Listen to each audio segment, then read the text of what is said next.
शादी से फ्री होते ही मेरी विदाई हो गई थी और बहुत दूर का सफ़र करके हमें गांव में आ गए थे। मेरा ससुराल बहुत ही गांव में था। ससुराल पहुंचते ही मुझे एक कमरे में बिठा दिया गया था। मैं पढ़ी लिखी लड़की थी और मेरे माँ बाप ने मेरी शादी मेरी मर्ज़ी के ख़िलाफ़ किया था और वह लड़का एकदम एक दुकानदार परिवार से ताल्लुकात रखता था। मैं अपने भाग्य पर रो रही थी, इसके अलावा और कुछ कर भी नहीं सकती थी। बैठी रो रही थी। कुछ देर बाद मेरे पति अंदर आए तो मैं हल्की सी एक झलक उनकी तरफ देखा तो वह एकदम से मुझे गंवार सा लगा। रंग उसका थोड़ा सा सांवला था और वह मेरे सामने आकर बैठ गया था और मुस्कुराने लगा था और मुझे देखने लगा था। मुझे उसका शक्ल देखना भी बहुत ही बुरा लग रहा था और मुझे एक आंख नहीं भा रहा था और वह मुझसे कहने लगा कि मैं बहुत खुशकिस्मत वाला हूँ जो मुझे तुम जैसी खूबसूरत और पढ़ी लिखी पत्नी मिली है। मैंने उसकी बात का तुरंत जवाब दिया और कहा कि मैं बहुत ही बदकिस्मत हूँ जो मुझे तुम जैसे पति मिला है। मेरी यह बात सुनकर उसके चेहरे का रंग उड़ गया था। वह बहुत उदास हो गया था और मुझे अजीब नज़रों से देखने लगा था। उसे शायद मुझसे ऐसी किसी बात की कोई उम्मीद नहीं थी क्योंकि मेरा दिमाग बहुत ख़राब हो रहा था। उसे देखकर मेरे माँ बाप को लाख मना करने पर भी मेरी शादी गांव में ही की थी। मैं गांव में शादी करना नहीं चाहती थी, मैं शहर में शादी करना चाहती थी क्योंकि मैं गांव के रवैये से बहुत ही ज़्यादा परेशान थी क्योंकि मैं जानती थी कि वहाँ का रवैया बहुत ही अजीब है। लोग वहाँ के अजीब होते हैं, उनके रहने सहने के ढंग नहीं पता होते हैं और मैं एक शहरी थी, इसीलिए मैं चाहती थी कि मेरी शादी शहर में ही हो। मेरे मना करने पर भी मेरे माँ बाप ने कहा था कि लड़का बहुत अच्छा है, अपनी ज़मीन है, बहुत सारी दुकान चला करता है, अच्छे ख़ानदान का है, कमाता भी अच्छा है, तुम बहुत खुश रहोगी, वहाँ बहुत अच्छे से रहोगी, सारे सुख सुविधा तुम्हें मिला करेंगे। लेकिन क्या खुशी बस अच्छी कमाई अच्छे ख़ानदान तक सीमित रहती है? मेरी खुशी कोई मायने नहीं रखती है। मेरे अंदर नकारात्मक विचारों का एक बड़ा सा सैलाब भरा पड़ा था। मेरे अंदर बहुत जलन थी। मेरा व्यवहार मेरे शब्द मेरे बस में नहीं था। जी चाह रहा था कि मैं अपने पति आकाश पर अपने अंदर की सारी भड़ास निकाल दूँ। मुझे बहुत उस इंसान पर गुस्सा आ रहा था। मैं उसे देखना भी पसंद नहीं करना चाहती थी। वह बोला कि क्या हुआ है तुम्हें रिया, तुम ठीक तो हो ना? और क्या बोल रही हो? मैंने कहा कि मैं सही बोल रही हूँ, तुम्हारी औकात नहीं है मेरे सामने मुंह खोलने की। क्या तुम मेरे लायक हो? अगर तुम्हें ऐसा लगता है तो यह तुम्हारी बहुत ही बड़ी गलत फहमी है। जो पहले अपने आप को जाकर आईने में देखो फिर मुझसे आखिर बात करना। तुम पढ़े लिखे भी नहीं हो, मैं तो बहुत पढ़ी लिखी हूँ और ना देखने में अच्छे लगते हो तुम। मेरे मम्मी पापा ने न जाने तुम में क्या देखा था ऐसा जो कि मेरी शादी तुम जैसे गंवार इंसान से कर दिए, जो मेरी ज़िंदगी ख़राब कर दी है। यह सब बोलकर मैं चुप होकर बैठ गई थी। वह बहुत मायूस हो गया था। मैंने रोते हुए कहा, मैं किसी और से मोहब्बत करती हूँ, मैं तुम्हारे साथ बिल्कुल भी नहीं रह सकती। मेरी यह बात सुनकर वह हक्का बक्का रह गया था और मुझे देखने लगा था एकदम से चौकसी आँखों से। बोला कि रिया, यह क्या बकवास कर रही हो तुम? होश में तो हो ना? मैंने बोला कि इसमें हैरान होने वाली कौन सी बात है? जिससे कि मैं प्यार करती हूँ वह तुमसे 1000 गुना अच्छा है, स्मार्ट है, पढ़ा लिखा है। यह सुनकर उसकी आंखें नम हो गई थी और वह बाहर चला गया था। मगर यह सच था कि मैं एक लड़के से प्यार करती थी जो कि मेरे ही कॉलेज का था, मेरे साथ मेरा क्लासमेट था। मैं उसी के साथ कॉलेज में पढ़ा करती थी। कुछ दिन हम मिले और फिर नंबर एक्सचेंज किए गए थे और फिर हम दोनों एक दूसरे से बहुत ज़्यादा मोहब्बत हो गई थी। मैं अभी भी अपनी किस्मत को लेकर बैठी रो धो रही थी। लेकिन कुछ देर के बाद आकाश वापस रूम में आया था। उसकी आंखें थोड़ी सूजी हुई थी, उसका चेहरा उखड़ा हुआ था और पूरा चेहरा पानी से गीला हुआ था। वह शायद रो कर आया था। उसने एक चादर उठाई और नीचे लेट गया था। मैं भी अपने कपड़े बदली और भगवान का धन्यवाद किया और बेड पर लेटकर सो गई थी।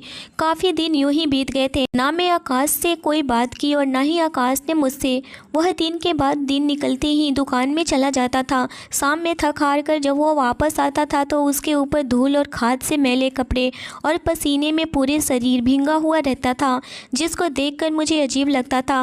मुझे बहुत बुरा लगता था देखकर, मुझे अच्छा नहीं लगता था। मैं बड़े ही गुस्से से उसकी तरफ देखती थी और वह फिर से मुझे देखकर वह कमरे में चला जाता था और नहा धोकर वापस आता था। मेरी मजबूरी यह थी कि मुझे सबके साथ बैठकर खाना खाना पड़ता था। मेरे ससुराल में सब एक साथ बैठकर ही खाना खाते थे, जो मुझसे बिल्कुल भी नहीं होता था। कुछ दिनों में आधी रोटी खाती और उठ जाती थी। आकाश शायद यह समझ गया था कि मैं उसके साथ बैठकर खाना खाना नहीं चाहती हूँ थी, इसीलिए वह और खुद ही आधी रोटी खाकर उठ जाता था और मैं पेट भर के खाना खाती। मुझे इससे बिल्कुल भी फ़र्क न पड़ता कि आकाश सारा दिन दुकान में मेहनत करता था, बहुत ही ज़्यादा काम करता था। दुकान में खाद और चीज़ों का सप्लाई किया जाता था और शाम को थक हार कर जब घर आता था तो उसे पेट भर के खाना भी नहीं मिल पाता था।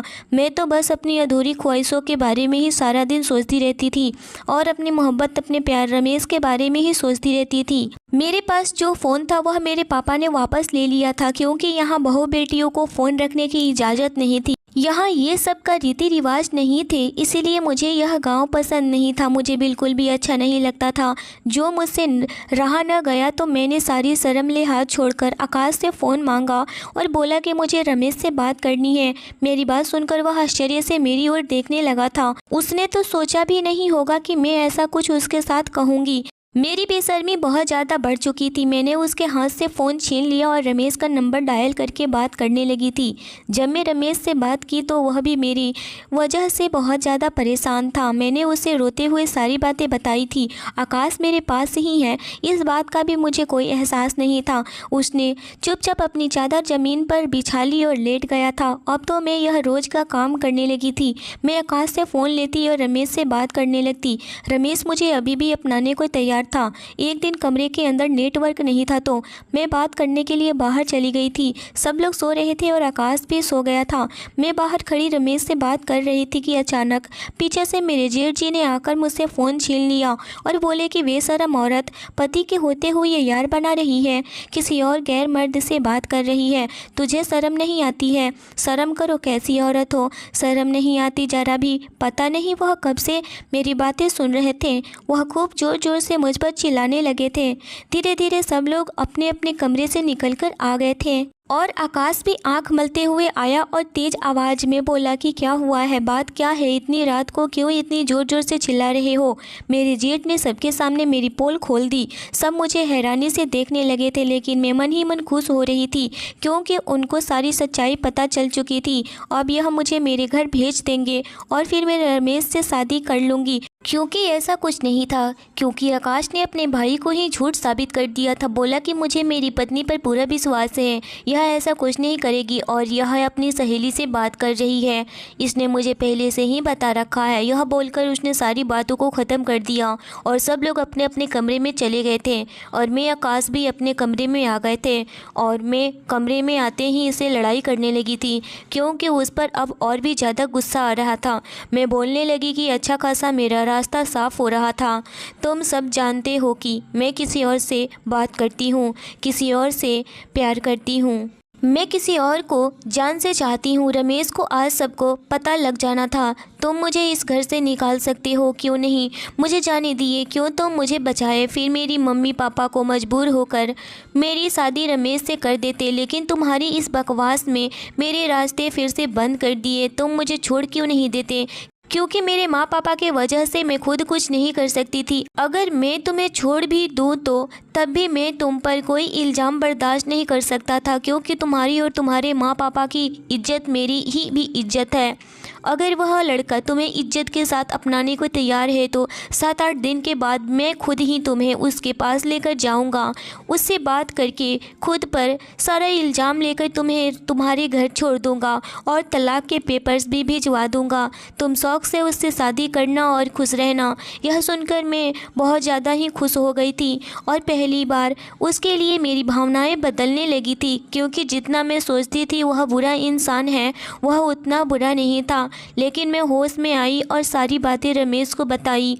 यह बात सुनकर रमेश भी खुश हो गया था और बोला कि तुम शहर आ जाओ और अपने पति से तलाक ले लो, पहले हम कोर्ट मैरिज करेंगे, उसके बाद तुम्हारे माँ पापा हमें अपनाने के लिए मजबूर हो जाएंगे। मैंने हाँ बोल दिया था और 7-8 दिन बाद आकाश के साथ रमेश के बताए हुए एड्रेस पर शहर पहुंच गई और आकाश से बोली कि अब तुम जाओ और मुझे तलाक के पेपर्स भेजवा देना।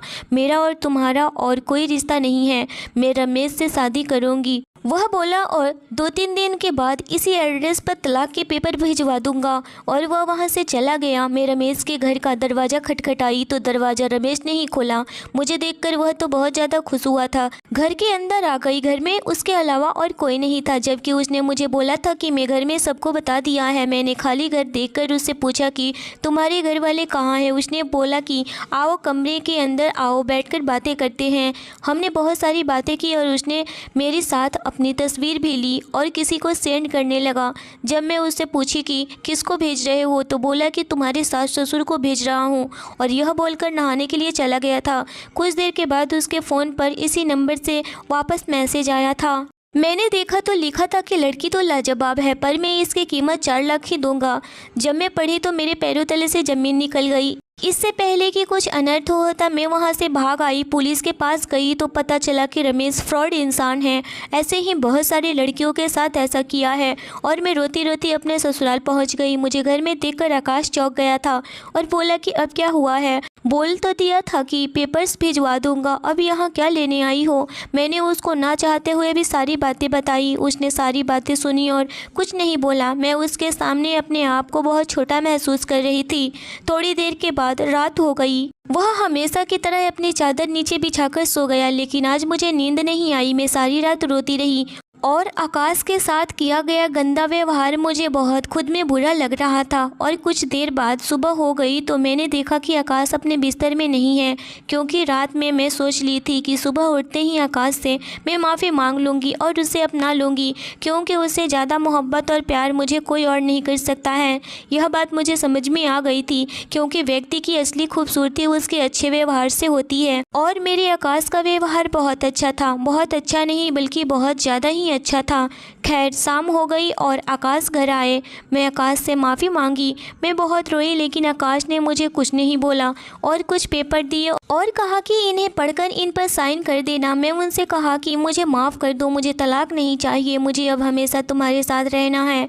लेकिन उन्होंने कुछ नहीं बोला और वह चले गए। मैं रोती रही और सोचा रात में फिर से माफ़ी मांगूंगी। और वह कुछ देर बाद रूम में आए और अपनी चादर उठाकर नीचे सोने के लिए चले गए। मैंने उन्हें रोका और बोली कि आपकी जगह वहाँ नहीं है, आपकी जगह ऊपर बेड पर है।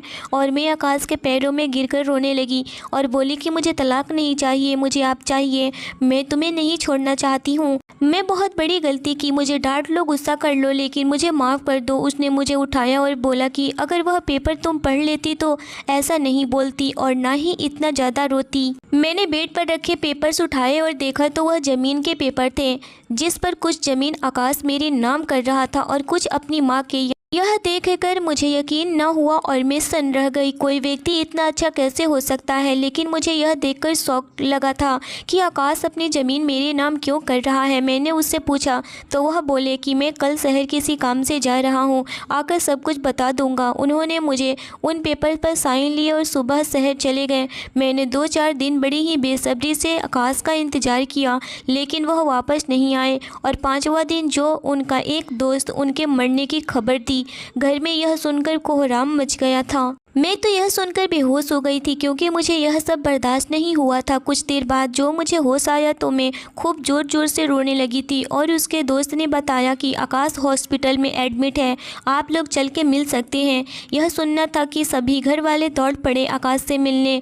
वहां जाकर पता चला कि मेरे पति को सांस फूलने की बीमारी हो गई है। पिछले कुछ दिनों से न जाने क्या उसे अंदर ही अंदर खाया जा रहा था, जिससे कि वह इतनी बड़ी बीमारी का शिकार हो गया था और हमेशा के लिए हमें छोड़कर जाना चाहता था और खुद ही मरना चाहता था, ताकि मुझसे उसे छुटकारा मिल सके। यह सुनकर मुझे और भी झटका लगा, क्योंकि यह सब कुछ शायद मेरी वजह से हुआ था। कुछ दिन में अपने पति की बहुत सेवा की और आकाश अब पहले से बहुत ज़्यादा ठीक हो गए थे। और जब घर गई तो मुझे लेटर मिली और वह लेटर पढ़ी। रिया, मैं शादी के दिन तुम्हें देखा हुआ दुल्हन बनी हुई बहुत सुंदर लग रही थी। उसी वक्त मुझे तुमसे प्यार हो गया था। और हाँ, मैं एक पढ़ा लिखा लड़का था, चाहता तो कोई अच्छी जॉब कर लेता। मेरे पापा मुझसे दुकान करना ये बोल करके और आखिरी सांस ली थी और मुझसे वादा लिया था कि तुम इस दुकान को कभी नहीं खोने दोगे, और यही वजह थी कि मैं दुकान में काम करने लगा था।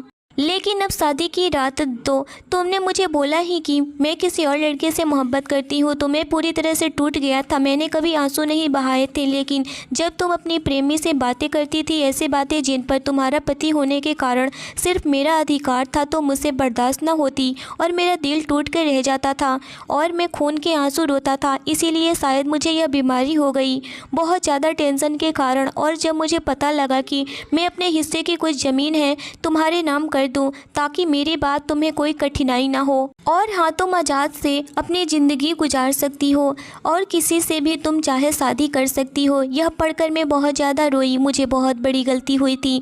मैंने इससे पहले पति को खोने वाली थी और उस दिन के बाद अपने पति को वो सारी सुख दी जो हर पत्नी अपने पति को देती है। इतना प्यार कि मेरा पति मेरा दीवाना हो गया था और वह हर रात मेरे लिए और मेरे पति के लिए सुहावना था। इसीलिए इंसान को परखने की हुनर होना चाहिए, क्योंकि इंसान सोच से नहीं अपने व्यवहार से पहचाना जाता है। तो कृपया ध्यान दें और कहानी अच्छी लगी हो तो कमेंट में ज़रूर बताइए। चैनल पर नए हो तो सब्सक्राइब कर लीजिए और कहानी अच्छी लगी हो तो लाइक ज़रूर कर लीजिए। मिलते हैं एक नई कहानी में। धन्यवाद दोस्तों।